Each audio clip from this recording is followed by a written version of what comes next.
Okay, we rolled this mower over to change the oil. The first thing I noticed when I was rolling it over is the blade's not installed correctly. Note the two holes in the blade. Note this little square that you'll find at the end of just about every shaft on every lawnmower.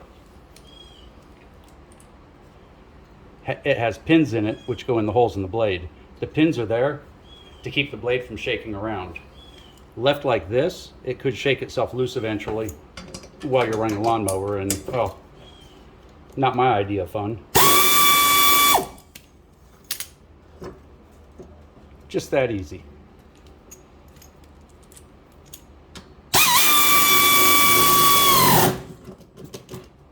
And that blade's installed correctly. If you wonder which direction the blade turns, look at the cutting side of the blade. There you go.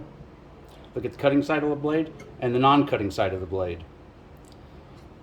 The bolt here always turns from the non-cutting side to the cutting side to loosen.